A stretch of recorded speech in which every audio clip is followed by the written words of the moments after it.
हरीश चौधरी के हाथ में हमने आरएलपी का झंडा पकड़वा दिया, देखा आपने?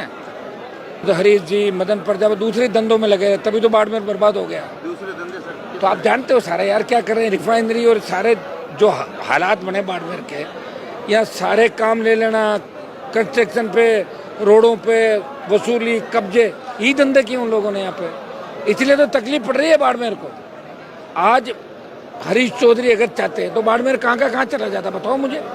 ये तो तेल तो ईश्वर की मर्जी से निकला, उन्होंने थोड़ी निकाला तेल, वो तो बर्बाद करके छोड़ देते बाड़मेर को।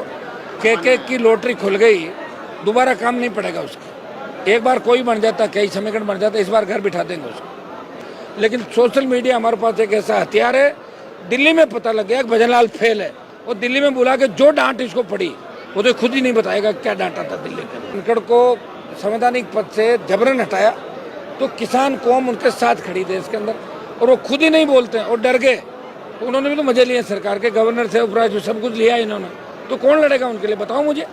समय पे बात बतानी पड़ती है साहब। दुर्भाग्य है कि राजस्थान के सांसद सो जाते हैं जाके, मंत्री मौज करते हैं, पैसे खा के और टाइम पास करते हैं। देखिए, लोग 70 साल से परेशान है राजस्थान के अंदर, लोग परेशानी खुद ही मोल ले रहे हैं। जब उनके पास वोट की ताकत है तो उनको नया सिस्टम खड़ा करना चाहिए स्टेट के अंदर। आरएलपी का गठन करके हमने एक संदेश दिया राजस्थान में कि हम यूपी, बिहार, हरियाणा की जो पार्टियों के बैनर लेके आते थे, हम राजस्थान के नौजवानों को हमारा खुद की ताकत देंगे, उनमें से नई लीडरशिप तैयार करेंगे। 18 से अभी लगातार लड़ाई आप देख रहे हो, चाहे विधायक रहे, चाहे सांसद रहे, चाहे किसान आंदोलन थे, चाहे अग्निवीर था, पहलवान बेटियों का था, यहाँ भी फ्री बिजली की बात थी, टोल मुक्त राजस्थान की बात थी, सशुल्क लोकायुक्त की बात थी। कहीं भी अपराध घटित हो जाता है, किसी भी जाति के खिलाफ जब लगता है कि अन्याय हो रहा है, तो हनुमान बेनीवाल आरएलपी पार्टी हमेशा खड़ी रहती है। आज भी आप देख रहे हो पेपर लीक और एसआई भर्ती को लेके, एक तो 15 दिन आंदोलन को हो गए जयपुर शहीद स्मारक पे, और यहाँ भी मैं आंदोलन कर रहा हूँ। परसों आपके यहाँ सड़क बनाने को लेके यहाँ सालवा गांव के अंदर था। मुझे आप हर समय लड़ता हुआ देखोगे, चाहे बजरी माफिया का अगर आतंक खत्म किया तो आरएलपी पार्टी ने राजस्थान बजरी माफिया का आतंक खत्म किया, लेकिन लोग कहाँ समझे। लोगों ने वोट तो बीजेपी को डाल दिया वापस, या कांग्रेस को देते थे। लोगों को समझना होगा कि जब तक खुद की सरकार ये नहीं बनाएंगे तो इसी तरह की तकलीफें, एक बार कांग्रेस, एक बार बीजेपी, एक बार कांग्रेस। तमाम राज्यों में करीब 95% राज्यों में तीसरी ताकत खड़ी हो गई, चौथी ताकत खड़ी हो गई। राजस्थान को दरकार है मजबूत सरकार की और खुद की चुनी हुई सरकार की। उसके लिए हम प्रयास करें। जोजरी को तो हम बचा लेंगे। आज ये इस जोजरी के आंदोलन के अंदर हम इस व्यवस्था को यहाँ से करके जाएंगे, और जो आश्वासन हम लेंगे वो एक समय सीमा उसके अंदर रखें। कितने दिनों टेक्निकल लोगों से बात करने के लिए हमने हमारा डेलीगेशन भिजवा दिया। उसके बाद सरकार की तरफ से कौन प्रतिनिधि अगर हमें लगेगा तो ठीक है, नहीं तो हम जोधपुर कूच करेंगे रात को, और वहीं सरकार से बात होगी हमारी। सर, जिस तरह से प्रशासन ने बजट उठा लिया कि यहाँ हमने इतना काम करवाया है, कट्टे से लगाकर किस तरह से पानी रोका जाए, 6-7 पाइप मैच बिछाया और 18 वो सब पैसे खा गए, और क्या है, यही चल रहा है। और क्या काम लोगों ने करवाया यहाँ? नहीं, सुनिए मेरी बात, सरकारें किसी भी तरह फूट डालो, डिवाइड एंड रूल, इसी तरह अंग्रेज आए, यही चल रहा है अभी सिस्टम। मैं कह रहा हूँ राजस्थान में 66 साल में पार्टी नहीं बनी, मैंने बनाई थी, तो इससे अंदाज लगा सकते हो कि हमारे लोग पॉलिटिकल रूप से कितने कमजोर हैं। उन्हें और मजबूत करने की आवश्यकता है, लड़ेंगे और मजबूत करेंगे लोगों को। अच्छा, इस समाधान के लिए टेक्निकल यहाँ के हमारे जो कल्याणपुर के राव साहब और सारी टीम 5-7 लोग गए जो लगातार लड़ रहे हैं। आप बताइए, एनजीटी की ब्रांच ही चली गई यहाँ से, कितना बड़ा दुर्भाग्य राजस्थान में होना चाहिए। सबसे बड़ा राजस्थान संसाधन वाला राज्य है देश के अंदर। प्रमुख 5 राज्यों में सबसे बड़ी खनिज संपदा, अरावली, तेल, गैस, तांबा, टंगस्टन, लिथियम, राजस्थान के अंदर थाक भंडार। फिर भी यहाँ से इतनी सीमेंट कम, फिर भी एनजीटी दिल्ली चली गई। दुर्भाग्य है कि राजस्थान के सांसद सो जाते हैं जाके, मंत्री मौज करते हैं, पैसे खा के और टाइम पास करते हैं।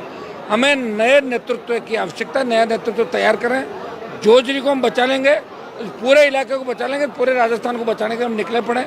निश्चित रहें आप, 1 साल बाद आपको इस राजस्थान में लड़ते हुए चारों तरफ आरएलपी के योद्धा नजर आएंगे।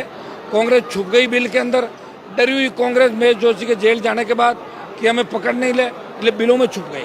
वो वही बयान देती है जो बीजेपी का फायदा करता है। ये कांग्रेस की स्थिति। के जो राज्य मंत्री है के विष्णु, वो कहते हैं कि ये तो भजनलाल जी की मेहरबानी है, वो खाटू श्याम आते जाते रहते हैं। उनकी तो के की बारिश हुई उसी वजह से के की लॉटरी खुल गई, दोबारा काम नहीं पड़ेगा उसका। एक बार कोई बन जाता, कई समीकरण बन जाता, इस बार घर बिठा देंगे उसको।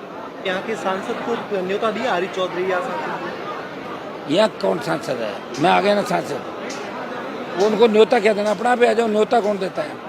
कोई शादी थोड़ी मेरे घर पे जो, ये तो जनता वही है जिन्होंने उनको वोट दिया है। उनको खुद को प्रयास करना चाहिए, उनको आंदोलन करना चाहिए खुद को आके। न्योता कौन देगा? न्योता तो जब जब मेरे घर में कोई प्रोग्राम होगा तब मैं किनको न्योता दूंगा, और वो भी लिस्ट देखूंगा किसको नहीं दूंगा, वो लिस्ट दे के न्योता दिया जाए। ये न्योता तो स्थानीय लोग आंदोलन कर रहे हैं, और मैं मेरी पूरी ताकत लगा के मेरी पार्टी इन लोगों के साथ खड़ी पूरे राजस्थान की। ये आप देख रहे हो नज़ारा सारा सारा। निश्चित रूप से ये सर्व समाज का, राष्ट्रीय लोकतांत्रिक पार्टी के प्रतिष्ठा का सवाल है। जो नीतियों को हम बचाएंगे, लोगों को राहत दिलाएंगे और सरकार को झुकाएंगे, और बार बार झुकाएंगे सरकार को। जगदीप धनखड़ को लेकर आज जोधपुर में बयान दिया है कि उनको हटाया गया, उन्होंने इस्तीफा नहीं दिया है। हाँ, उनको हटाया गया, इस्तीफा, वो तो खुद बोले। मैंने कहा था कि 1 महीने के अंदर अगर वो बोलते हैं तो लोग उनके साथ खड़े होंगे। 1 महीने बाद अगर वो बोलते हैं, अस्पताल में भर्ती हो जाते हैं, तो उसको कौन पूछेगा? फिर बताइए मुझे, आखिर क्यों हटाया या जबरन हटाया, किस तरह उनको डराया? वो बात तो वो खुद ही बताएं, मैं थोड़ी बताऊंगा।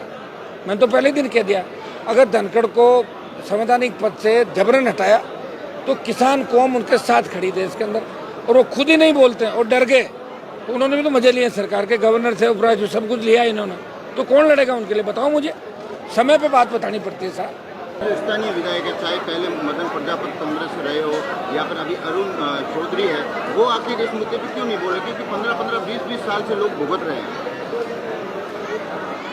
मदन प्रजापति तो दूसरे कामों में लगा रहता था, आपको पता है सारा। एक सूत्री कार्यक्रम थे उन लोगों के। ये तो हरीश जी, मदन प्रजापति दूसरे धंधों में लगे, तभी तो बाढ़ में बर्बाद हो गया। दूसरे धंधे सर, तो आप जानते हो सारे यार क्या कर रहे हैं। रिफाइनरी और सारे जो हालात बने बाड़मेर के, यहाँ सारे काम ले लेना, कंस्ट्रक्शन पे, रोडों पे वसूली, कब्जे, यही धंधे किए उन लोगों ने यहाँ पे। इसलिए तो तकलीफ पड़ रही है बाड़मेर को। आज हरीश चौधरी अगर चाहते तो बाड़मेर कहाँ का कहाँ चला जाता, बताओ मुझे। ये तो तेल तो ईश्वर की मर्जी से निकला, उन्होंने थोड़ी निकाला तेल, वो तो बर्बाद करके छोड़ देते बाड़मेर को। लेकिन हरीश चौधरी के हाथ में हमने आरएलपी का झंडा पकड़वा दिया, देखा आपने? भाई कैंडिडेट तो मेरा ही था, कांग्रेस वाले चुरा के ले गए, दूसरी बात थी। तो कांग्रेस तो हथियार डाली थी ना बाड़मेर में। आपके साथी भी यहाँ दिखे नहीं, चाहे वो अब कांग्रेस में है, लेकिन स्थानीय सांसद तो है। वो तो यहाँ के लोगों को पूछो यार, मुझे नहीं पता। वो तो यहाँ के लोग बताएंगे क्या हुआ क्या नहीं होगा। मैंने आपको क्या कहा, कई बार लॉटरियाँ खुल जाती है, कई लोगों की एक बार लॉटरी खुलती है और कईयों की एक बार भी नहीं खुलती। तो ये तो जो काम करेगा, जनता के बीच रहेगा, उसी को जनता पसंद करेगी। जो काम नहीं करेगा उसको घर बिठा देगी। तो 5 साल बाद आते हैं चुनाव सारे। आजकल लोग रील के साथ रील भी चाहते हैं, खाली रील में नहीं, रियल क्या है ये लोग आज धीरे धीरे समझने लगे। जातिवाद, धर्म, ये कुछ समय के लिए चल सकता है, लेकिन जो लड़ेगा वही आगे बढ़ेगा।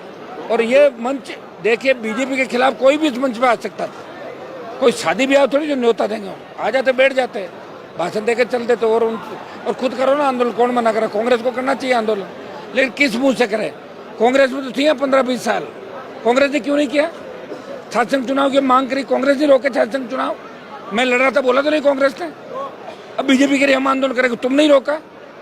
अरे भाई, 2 ही तो पार्टियां थी राजस्थान में, कांग्रेस और बीजेपी। किस तरह राजस्थान की जनता को गुमराह कर रहे हैं, ये करो वो करो। और इनको लगता है कि लोग कह रहे हैं भाई आप लड़ नहीं रहे हो तो फोटो कैसे छपे, अखबार में कैसे है, इसलिए छोटा मोटा आंदोलन करके फिर भाग जाते हैं दिल्ली और चारों तरफ। तो हकीकत में लड़ाई कौन लड़ रहा है? कांग्रेस की सरकार भी रही, भाजपा की भी रही, 15 साल में दोनों की रही। जवाब तो उनको देना चाहिए। हम तो लड़ रहे हैं, और लड़ रहे हैं तो जीतेंगे, बता दिया आपको। ऐसा ही भर्ती को लेकर आपकी पार्टी करीब 100 दिन से अधिक दिन हो गए। देखिए, हाईकोर्ट के फैसले का इंतजार करें। अगर फैसला पक्ष में आया, रद्द हो गया, तो हमें कुछ नहीं करना, स्वागत कर देंगे। और बहुत बड़ा दबाव हमारे इस आंदोलन से देश के अंदर दिल्ली की सरकार और यहाँ पे पड़ा है। किस तरह राजस्थान का नौजवान लाखों की तादाद में आंदोलित है। सोशल मीडिया पे भजन लाल हटाओ राजस्थान बचाओ, पहली बार देश के अंदर 1 नंबर पे ट्रेंड किया लंबे समय, और 8वें नंबर पे विश्व में ट्रेंड किया। शेडो बैन कराना पड़ा सरकार को। 20 लाख ट्वीट हुए भजन लाल के खिलाफ, फिर भी 6 लाख ट्वीट हो गए थे। तो ये सारी जो हलचल मची राजस्थान में, ये राष्ट्रीय लोकतांत्रिक पार्टी के नौजवानों ने हलचल मचाई है सोशल मीडिया के माध्यम से। इलेक्ट्रॉनिक प्रिंट मीडिया को भी धन्यवाद दूंगा, वो भी समय समय में हमारी बात उठा रहे हैं। लेकिन सोशल मीडिया हमारे पास एक ऐसा हथियार है, दिल्ली में पता लग गया कि भजन लाल फेल है, वो दिल्ली में बुला के जो डांट इसको पड़ी वो तो खुद ही नहीं बताएगा क्या डांटा था दिल्ली के। सर मेरा आखिरी सवाल, छात्र संघ चुनाव को लेकर आप क्या कहेंगे? क्योंकि मैं तो चाहता हूँ हो जाए, मैं ही तो लड़ा हूँ चुनाव, ये तो एक छोटा सा करके भाग गए। मैं तो पूरे राजस्थान में लड़ा था, 1 महीने लड़ा, 12 रैली की, फिर जयपुर में रैली की, लोकसभा में उठाया, विधानसभा में उठाया, हमेशा ही उठाता रहा मैं। 9 महीने ही चालू कराए थे, अभी मैं ही कराऊंगा चालू। छात्र संघ के चुनाव होने चाहिए, चुनाव होने चाहिए। हम भी छात्र संघ के माध्यम से निकले, देश और प्रदेश के अंदर बहुत से, लेकिन कांग्रेस बीजेपी मिलके छात्रों में मैसेज देना चाहती है कि हम चुनाव बंद नहीं करा रहे और पर्दे के पीछे से यही दोनों पार्टियां चुनाव बंद करा रही हैं।